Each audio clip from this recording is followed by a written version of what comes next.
குருப்யோ நமக. அன்பான ஆத்ம நண்பர்களுக்கு பணிவான ஆத்ம நமஸ்காரங்கள். இன்று நாம் திருப்பள்ளி எழுச்சி 8ஆம் பாடலை பார்ப்போம். முந்திய முதல் நடு இறுதியும் ஆனாய் மூவரும் அறிகிலர் யாவர் மற்றறிவர் பழங்குடில் தோறும் எழுந்தருளிய பரனே செந்தழல் புரை திருமேனியும் காட்டி திருப்பெருந்துறை உரை கோயிலும் காட்டி அந்தணன் ஆவதும் காட்டி வந்தாண்டாய ஆரமுதே பள்ளி எழுந்தருள்வாயே என்று வேண்டுகிறார். அதாவது அகிலம் முழுவதும் படைத்த நீயே முதலும் இறுதியும் நடுவுமாக இருந்து அருள்கின்றாய் பழையோனே. தேவரும் யாவரும் அறிவொன்னா உன்னை நாங்கள் மட்டும் எப்படி அறிந்து கொள்ள முடியும்?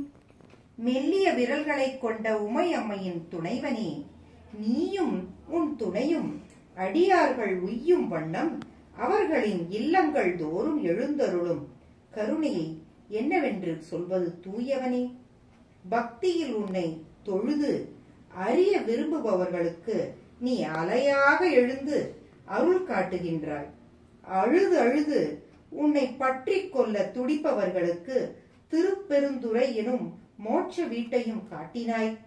மறையோனாக வந்து உன்னை காட்டி அருளிய என் தெய்வமே, திகட்டவே திகட்டாத ஆரமுதே, எங்களை காக்கும் பொருட்டு இங்கு எழுந்தருள வேண்டும் என் ஐயனே என்று வேண்டுகிறார்.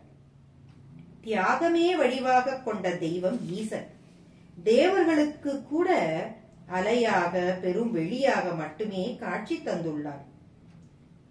எவருமே அறிய முடியாத அந்த பரம்பொருள் அடியார்களுக்கு மட்டும், அதாவது நாயன்மார்களுக்கு மட்டும் நேரடியாக ஓடோடி வந்து காட்சி தந்துள்ளது. அன்பெனும் சிறைக்குள் மட்டுமே அகப்பட்டு கொள்ளும் அந்த அருள் ஜோதி. என்னுடைய சிவனே, உன்னுடைய இந்த மறையோன் என்ற வடிவில் என்னை வந்து ஆட்கொண்டு இந்த பிறவி பெருங்கடலை நீந்த உதவும் திருப்பெருந்துறை எனும் இந்த அருள் கோயிலையும் அடையாளம் காட்டியது. அப்படி அடியார்களின் மத்தியில் வாழும் ஈசன் மற்றவர் உய்யும் பொருட்டு இங்கே எழுந்தருள வேண்டும் என்று இந்த பாடலின் பொருள்.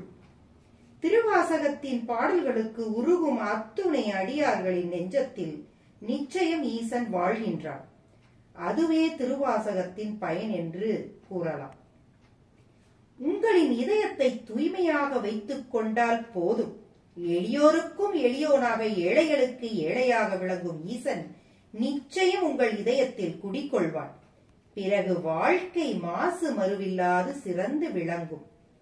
பின்பு ஈசனால் ஆட்கொள்ளப்பட்டு சிவஸ்வரூபமும் கொள்ளும். இதுவே சைவ சித்தாந்தம் சொல்லும் அடிப்படை.